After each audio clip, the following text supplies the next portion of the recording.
Subscribe Muhammad Amjad Nadwi, Indian Islamic scholar. أعوذ بالله من الشيطان الرجيم بسم الله الرحمن الرحيم إن الله عالم غيب السماوات والأرض إنه عليم بذات الصدور هو الذي جعلكم خلائف في الأرض فمن كفر فعليه كفره ولا يزيد الكافرين كفرهم عند ربهم إلا مقتا ولا يزيد الكافرين كفرهم إلا خسارا قل أرأيتم شركاءكم الذين تدعون من دون الله أروني ماذا خلقوا من الأرض أم لهم شرك في السماوات أم آتيناهم كتابا فهم على بينة منه بل إن يعد الظالمون بعضهم بعضا إلا غرورا إن الله يمسك السماوات والأرض أن تزولا ولئن زالتا إن أمسكهما من أحد من بعده إنه كان حليما غفورا.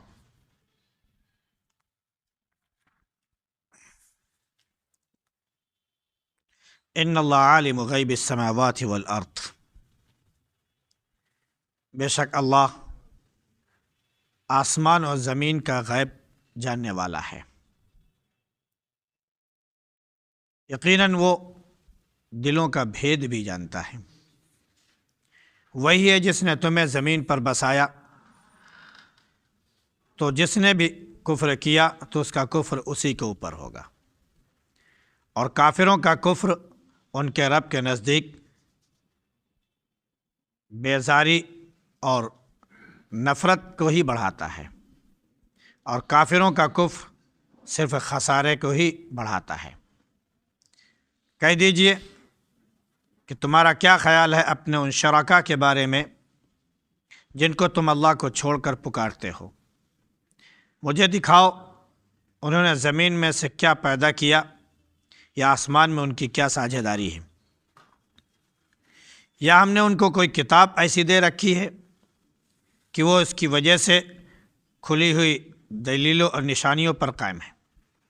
بلکہ گنہگار اور ظالم لوگ آپس میں ایک دوسرے سے صرف دھوکے کا ہی وعدہ کرتے ہیں. اللہ رب العزت آسمانوں اور زمین کو روکے ہوئے ہے کہ ٹل نہ جائیں. اگر یہ اپنی جگہ سے ٹل جائیں تو کوئی اس کے بعد اسے روکنے والا نہیں ہے.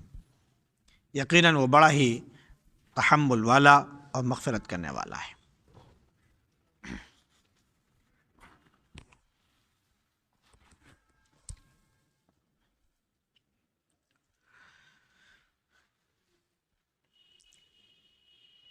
کل کے درس میں تھا کہ جنہوں نے کفر کیا وہ جہنم میں جائیں گے، آگ میں جلیں گے، پھر ان کو موت نہیں آئے گی، نہ ان کی موت کا کوئی فیصلہ ہوگا، اور نہ ہی جہنم کے عذاب کو ان کے اوپر ہلکا کیا جائے گا. یہ ناشکروں کو جو ہے سزا دی جاتی ہے.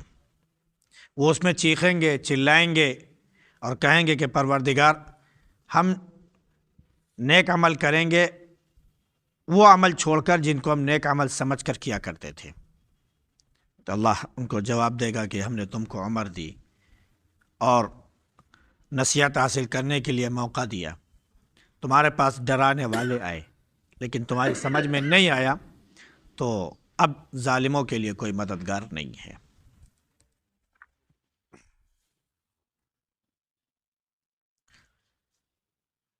چونکہ کافروں نے جہنم کا عذاب دیکھ لیا، منکروں نے جہنم کا عذاب دیکھ لیا، جس کو وہ جھوٹ سمجھتے تھے وہ ان کے سامنے سچ ہو کر آ گیا. تو اب وہ اللہ رب العزت سے گویا کہ یہ دعا کر رہے ہیں، فریاد کر رہے ہیں کہ ہمیں اب موقع دے دیجئے، جہنم سے نکال لیجئے. جو برائیاں ہم نیکی سمجھ کر رہے تھے ان کو اب چھوڑ دیں گے، ہمیں معلوم ہو گیا کہ وہ برائی ہے، اور اب ہم نیکی کریں گے، اچھا عمل کریں گے، ہم کو مہلت دے دیجئے، موقع دے دیجئے۔ یہ ان کے دل کی بات ہے جو اب آخرت میں وہ ظاہر کر رہے ہیں۔ تو اللہ رب العزت تو ہر چیز کا جاننے والا ہے، جو چیز چھپی ہوئی ہے اسے بھی وہ جانتا ہے، جو چیز ظاہر ہے اسے بھی وہ جانتا ہے۔ اسی لیے آگے کا جو ذکر آ رہا ہے وہ یہ کہ اللہ رب العزت آسمانوں اور زمین ساری چیزوں کا حال جانتا ہے، ان کے اندر جو پوشیدہ چیزیں ہیں ان کو وہ جانتا ہے اور جاننے والا ہے۔ تو جب وہ آسمان اور زمین کے تمام حالات، تمام کیفیات وہ جاننے والا ہے، تو کیا انسان کے دلوں کا جو بھید ہے، دلوں کا جو راز ہے، دلوں کی جو پوشیدہ باتیں ہیں، کیا اللہ اسے نہیں جان سکتا ہے؟ اللہ رب العزت اتنی بڑی کائنات کے تمام چیزوں کو جانتا ہے، چھپی ڈھکی جتنی چیزیں ہیں سب کو جانتا ہے۔ اسی زمین سے ایک انسان کو ایک مجسمے کی شکل میں بنایا، ایک 5 فٹ کا 6 فٹ کا ایک انسان بنایا۔ جب پیدا ہوا تو نہایت کمزور تھا، ایک گندے پانی سے قطرے سے اسے پیدا کیا۔ تو جس پروردگار نے اس کو پیدا کیا زمین سے اور زمین کے حالات کو وہ جانتا ہے، تو کیا اس چھوٹے سے انسان کے دل کی بات کو وہ نہیں جان سکتا ہے؟ اسی لیے کہا گیا کہ اللہ آسمان و زمین کے تمام حالتوں کو، پوشیدہ باتوں کو جاننے والا ہے، وہ تمہارے دلوں کے بھید کو بھی جانتا ہے۔ اب یہ جو تم کہہ رہے ہو کہ ہم اس کو نیکی سمجھتے تھے اور وہ برائی تھی، وہ گناہ کا کام تھا، اور اب ہم اسے چھوڑ دیں گے، اب نیک عمل کریں گے، اللہ تمہاری ان باتوں کو بھی جانتا ہے۔ اللہ نے فرمایا کہ اگر ہم ان کو واپس کر دیں، دوبارہ ان کو ہم دنیا میں واپس بھیج دیں، تو پھر وہی حرکتیں کریں گے جیسے یہ کیا کرتے تھے۔ اس لیے اللہ نے فرمایا کہ ہم نے تم کو عمر دی، نصیحت کا موقع دیا، تمہارے پر ڈرانے والے پہنچے، لیکن تمہاری سمجھ میں نہیں آیا، تو اب تم کو مہلت ملنے والی نہیں۔ دنیا میں دستور ہے، چور کو ایک بار پکڑو، جیل میں ڈالو، باہر نکلتا پھر شروع کر دیتا ہے۔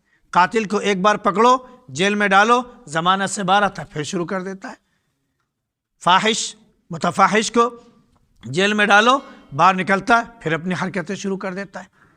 اس طرح کوئی بھی اپنے گناہ سے باز نہیں آ رہا ہے۔ تو اللہ نے فرمایا کہ ان کو ہم دوبارہ اگر بھیج دیں، موقع دے دیں، تو پھر وہی کریں گے جو یہ کیا کرتے تھے، نیکی نہیں کریں گے۔ اللہ ہی ہے جس نے تمہیں زمین میں بسایا، تمہیں خلیفہ بنایا، اپنا جانشین بنایا۔ اب جانشینی اور زمین میں یہ بسانا ایسا نہیں کہ ایک مرتبہ بسا دیا تو اس کے بعد ختم۔ اب یہ نسل در نسل قیامت تک انسان کو اس کا حاکم، اس کا ذمہ دار بنا دیا ہے۔ اب یہ قیامت تک یہ بسے رہیں گے، ان کے اوپر اب کوئی حاکم نہیں ہو سکتا ہے۔ انسانوں سے پہلے یہاں پر جناتوں کی حکومت تھی، جنات پوری کائنات میں، پوری زمین میں بسے ہوئے تھے، لیکن جب یہ اللہ رب العزت نے فیصلہ فرمایا کہ انسانوں کو بسایا جائے، تو اللہ رب العزت نے جنوں کو، ابلیس کے تمام اولادوں کو کہہ لیجئے، وہ یہاں سے اس نے نکال دیا۔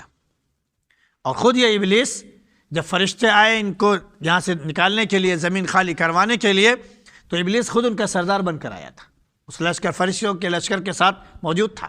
حالانکہ یہ بھی جن ہے، کان من الجن، قرآن میں کہا گیا کہ یہ بھی جن ہے، بس یہ کہ ففسق عن امر ربی، اس نے اپنے رب کی کھلم کھلا نافرمانی کر ڈالی، تو راندے درگاہ ہو گیا۔ تو بہرحال جنوں سے یہ خالی کرایا گیا، جنوں کو پہاڑوں میں، جنگلوں میں، دریاؤں میں، سمندروں میں بھیج دیا گیا۔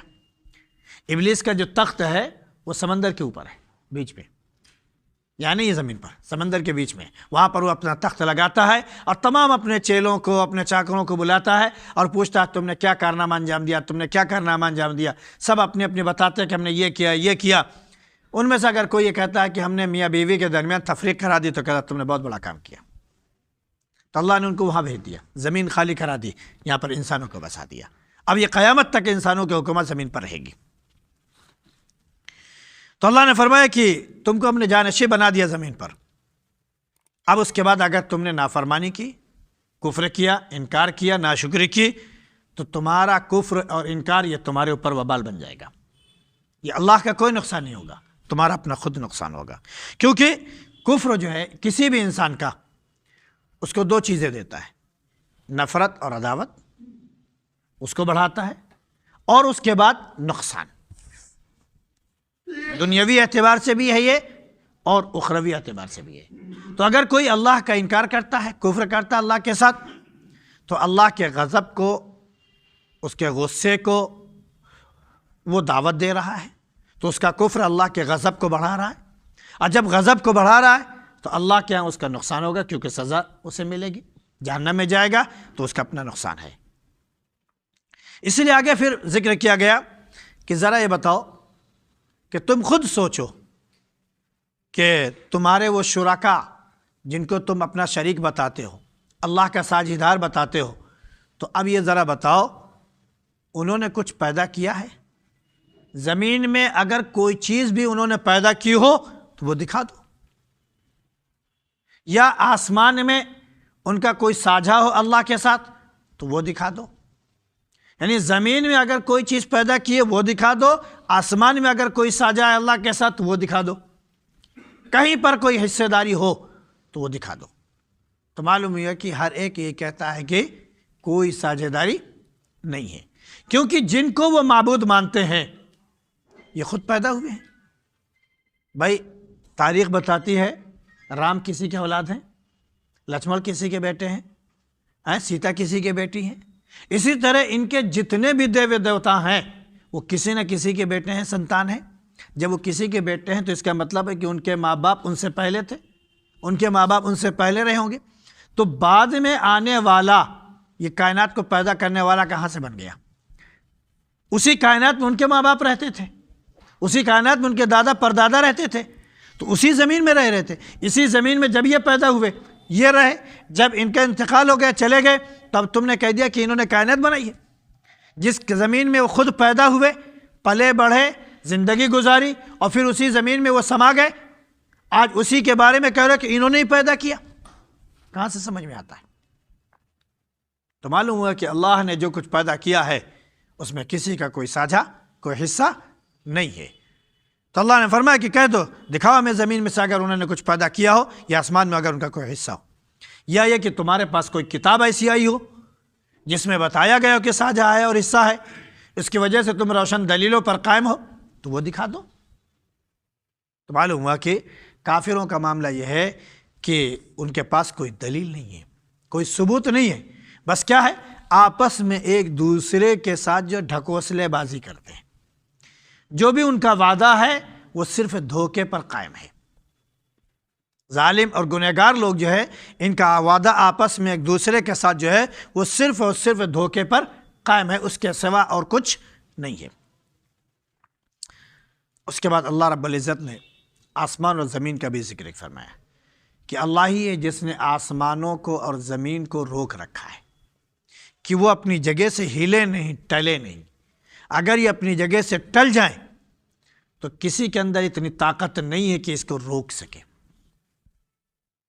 کہیں پر آسمان کے بارے میں فرمایا ان اللہ یمسک السماوات والارض ان تزولا، اللہ رب العزت آسمان اور زمین کو روکے ہوئے ہے ٹلنے سے، ہلنے سے۔ کہیں پر فرمایا کہ اللہ رب العزت ہی ہے جس نے آسمان کو روک رکھا ہے تاکہ وہ زمین پر گرے نہیں۔ تو اس سے ایک بات یہ بھی سمجھ میں آ گئی کہ آسمان جو ہے ایسے جیسے ایک زمین کی ایک شکل ہے، اس میں ایک جرم ہے نا، جیسے یہ اس کی ایک شکل ہے دیوار کی، ایسے ہی جیسے ایک چھت ہے دیوار کی، ایسی ایک شکل ہے آسمان کی بھی۔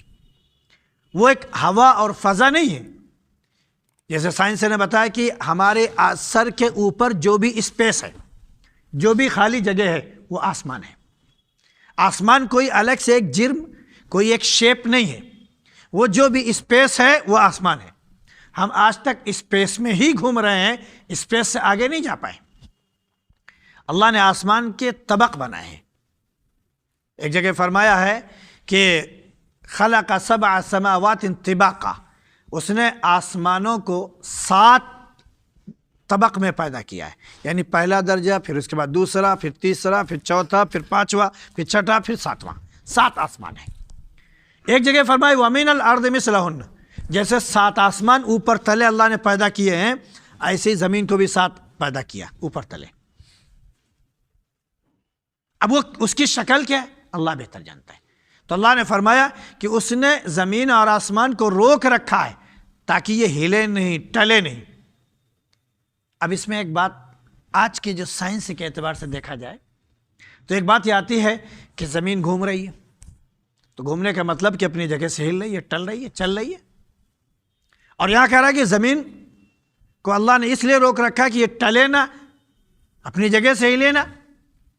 تو دونوں آیتوں میں اگر دیکھا جائے تو حقیقت میں ایک تضاد پیدا ہو جاتا ہے کہ ایک طرف کہہ رہا ہے کہ ٹلنے سے اللہ نے روک رکھا ہے، اور دوسری طرف قرآن میں کہا کہ والشمس تجری لمستقر لہا ذالک تقدیر العزیز العلیم والقمر قدرناہ منازل، کہ سورج جو ہے وہ چل رہا ہے اپنے ٹھکانے کے لیے، اور چاند کے بھی اللہ نے منزلیں بنا رکھی ہیں، وہ اپنے ہر ایک منزل پر وہ پہنچتا ہے۔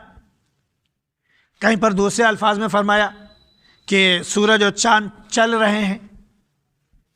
تو اس کے بعد پھر ایک جگہ فرمایا اسی کے آگے وَآیَةٌ لَهُمْ أَنَّا حَمَلْنَا ذُرِّيَّتَهُمْ فِي الْفُلْكِ الْمَشْحُونِ، اور انہی کی ایک نشانی یہ بھی ہے کہ ہم نے ان کی نسل کو، ان کی ذریت کو بھی بھرے ہوئے سمندر میں اٹھا رکھا ہے۔ زمین آسمان اور یہ سورج اور چاند، یہ دونوں چیزیں ایک ایسی ہیں جو ایک دوسرے سے مربوط ہیں، جڑی ہوئی ہیں۔ اللہ نے فرمایا کہ انہی کے نسلوں کو ہم نے اور بھی بھرے ہوئے سمندر میں اٹھا رکھا ہے۔ تمام سیارے جو 9 قسم کے ہم پڑھتے ہیں، یہ نیپچون ہے، یہ پلوٹو ہے، یہ فلاں ہے نا، وہ بھی انہی کے قبیل سے ہیں۔ اس کے بعد تمام ستارے جو ہمیں نظر آ رہا ہے راتوں میں چمکتے ہوئے، دمکتے ہوئے، وہ بھی انہی کے قبیل سے ہیں۔ اگر سائنس کی اس تحقیق کو سچ مانا جائے کہ سورج جو ہے پھٹا، اس کے بعد اس سے تمام چیزیں وجود میں آئی، تو انہی کا ایک حصہ زمین بھی ہے۔ تو ساری چیزیں آسمان میں کل فی فلک یسبحون، ہر ایک آسمان میں تیر رہا ہے۔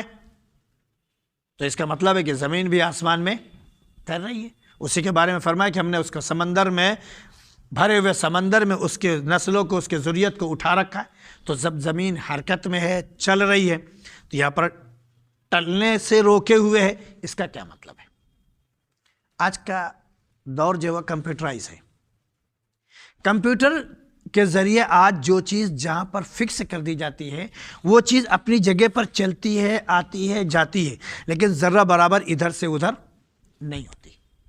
لیزر سسٹم جو چلا ہوا ہے، مثال کے طور پر اس میں ایک سسٹم قائم کر دیا گیا کہ اگر کوئی مونوگرام بنایا گیا یا کوئی لفظ بنایا گیا اور اسے لکھنا ہے تو اس کو ایسے انہوں نے فکس کر دیا کہ اس کے نیچے آپ چیزیں رکھتے چلے جائیں، وہ ایک ہی جگہ پر وہ لکھے گا، ایک ہی جگہ پر وہ چیز بنائے گا، ذرہ برابر بھی ادھر سے ادھر نہیں ہوتا۔ اگر وہ ہل جائے تو کہتے بھائی اس میں کچھ خرابی آ گئی ہے، دوسری چیز لائی جائے۔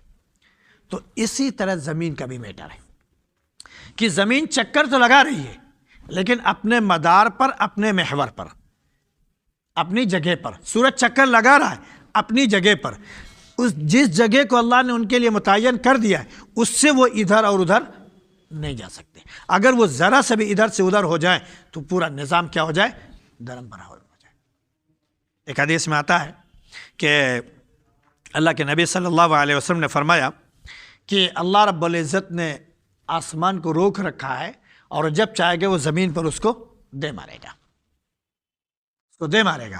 ایک جگہ ہے کہ ایک ہاتھ میں اللہ کے آسمان ہے، ایک ہاتھ میں زمین ہے۔ اللہ جس دن قیامت برپا کرنا چاہے گا دونوں کو پکڑے گا، ہلا دے گا اور ایک مار دے گا، یہ چکنا چور ہو جائیں گے، ختم ہو جائیں گے، قیامت برپا ہو جائے گی۔ اسی کے بارے میں اذا زلزلت الارض زلزالہا، جب زمین جھنجھوڑ دی جائے گی، ہلا دی جائے گی۔ تو ایک یہ کہ زمین اپنی جگہ کا قائم، دوسری یہ کہ زمین حرکت میں تو ہے لیکن اس کی جو حرکت ہے، اس کا جو مدار ہے، جس جگہ وہ چکر لگا رہی ہے زمین، اس سے ذرہ برابر بھی ادھر سے ادھر وہ ہل نہیں سکتے، بس صرف اپنے مدار پر ہی من عن ویسے ہی چلے گی۔ ذرہ برابر بھی اگر ادھر سے ادھر ہل جائے تو فوراً نظام درہم برہم ہو جائے گا، سارے سسٹم، سارا نظام ختم ہو جائے گا۔ سورج کا سسٹم، اس کے گلیکسی کا سسٹم، تمام چیزوں کا جو ایک دوسرے سے درہم برہم ہوگا اور قیامت برپا ہو جائے گی۔ تو دونوں یہ اللہ نے فرمایا کہ اگر یہ ہل جائے تو پھر کوئی اسے روکنے والا نہیں ہے۔ ہاں، یہ اللہ رب العزت ہے کہ تمام بندوں کے گناہوں کے باوجود بھی وہ برداشت کر رہا ہے۔ اس کی نافرمانی ہم کر رہے ہیں، وہ اپنی نافرمانیوں کو دیکھ بھی رہا ہے، پھر بھی وہ برداشت کر رہا ہے، اس کے باوجود بھی ہمیں رزق دے رہا ہے، ہمیں کھلا رہا ہے، ہمیں پلا رہا ہے، ہمیں روزانہ سلاتا ہے، روزانہ اٹھاتا ہے اور صحت یاب ہے، کسی قسم کی کوئی پریشانی ہمیں لائق نہیں ہے۔ یہ اللہ رب العزت نے اپنا فضل کر رکھا ہے۔ ہاں، ساتھ میں فرمایا کہ غفورا، بندہ اگر مان جائے، توبہ کر لے، گناہوں سے تائب ہو جائے تو اللہ مغفرت بھی کرنے والا ہے۔ ایک حدیث ہے جو ابو ہریرہ رضی اللہ عنہ سے مروی ہے، وہ کس درجے تک ہے اللہ ہی بہتر جانتا ہے۔ وہ یہ کہ اللہ رب العزت نے آسمان کو روک رکھا ہے تاکہ زمین پر گرے نہیں۔ اس کے بارے میں کہا گیا کہ موسیٰ علیہ السلام نے ایک مرتبہ رب سے پوچھا کہ پروردگار تو نے آسمان کو روک رکھا ہے، کیسے روک رکھا ہے؟ یہ جاننا چاہتے ہیں۔ اللہ رب العزت نے ان کا ہی کر دیا، اور جس کی وجہ سے اللہ کی تجلی نازل ہوئی تو وہ ختم ہو گئے۔ بہرحال ان کو ایک دکھایا گیا اس طرح، تو سمجھ میں آ گیا کہ اللہ نے کیسے روک رکھا ہے، اور اس کی ایک شکل بتائی گئی کہ ذرا یہ بتاؤ۔ فرشتوں کو بھیجا اور کہا کہ لے جاؤ اور ان کو 2 پیالہ دے دو، 2 بوتل دے دو۔ لہذا دونوں بوتل پانی سے بھر کر ان کو دے دی گئی، کہا اس کو اپنے اوپر رکھے رہو، اپنے اوپر اس کو رکھے رہو، یہ ہلنا نہیں چاہیے، ہلے گا تو اس کا سسٹم خراب ہوگا اور پانی گرے گا، نیند نہیں آنی چاہیے، چونکہ نیند کا مسئلہ تھا اصل۔ تو موسیٰ علیہ السلام نے اس کو لے لیا اپنے ہاتھ میں، کچھ دیر بعد ان کو نیند آئی تو ہل گیا، جب ہل گیا تو بہرحال پانی گرا۔ پھر اس کے بعد کہا کہ نہیں، اب دوبارہ نہیں ہلنا چاہیے، پھر انہوں نے رکھا، ان کو گہری نیند آئی اور دونوں آپس میں ایک دوسرے سے ٹکرا گئے۔ اللہ رب العزت نے فرمایا کہ دیکھو، اللہ کے بارے میں کبھی مت سوچنا کہ اللہ کو نیند آتی ہے۔ تمہیں ذرا سی ایک بوتل دی گئی، تمہیں نیند آئی تو دونوں بوتلیں آپس میں کیا ہوئی؟ ٹکرا گئیں، دونوں پیالے آپس میں ٹکرا گئے۔ اللہ رب العزت کو اگر نیند آتی تو زمین و آسمان آپس میں کیا ہوتے؟ ٹکرا جاتے۔ اللہ نے فرمایا کہ اللہ لا الہ الا هو الحی القیوم لا تأخذه سنة ولا نوم، کہ اللہ ہے، اس کے سوا کوئی معبود نہیں، وہ ہمیشہ سے زندہ ہے اور ہمیشہ زندہ رہے گا، اسے کبھی نیند اور اونگ نہیں آ سکتی، یہ اس کی صفت ہے۔ نیند اور اونگ سے وہ بہت بالا تر ہے، نیند اور اونگ تو اس نے ہمارے لیے بنائی ہے، اس کے لیے نہیں ہے، اس کو زیب ہی نہیں دیتا کہ وہ سوئے۔ تو اللہ کو نیند نہیں ہے، اللہ کو زوال نہیں ہے، اللہ کے پاس کمزوری نہیں ہے۔ کوئی چیز جو ہمارے اندر صفت ہے، ہم اس کو اللہ سے جوڑنے لگیں کہ ہم تھک جاتے ہیں تو اللہ بھی تھک جائے گا، ہم سو جاتے ہیں اللہ بھی سو جائے گا، ہم یہ کرتے ہیں تو اللہ بھی یہ کرتا ہوگا۔ اللہ ان تمام چیزوں سے جو ہمارے اندر ہے، ان سے بالکل پاک ہے۔ تو اللہ رب العزت ان چیزوں کو تھامے ہوئے ہے، اور جس دن چاہے گا حکم دے گا، سب چیزیں درہم برہم ہو جائیں گی۔ اللہ رب العزت اپنی ذات پر کما حق و ایمان کی توفیق نصیب فرمائے۔ سبحان اللہ بحمدی، سبحانک اللہم بحمدک، ونشہد ان لا الہ الا انت نستغفرک ونتوب الیک۔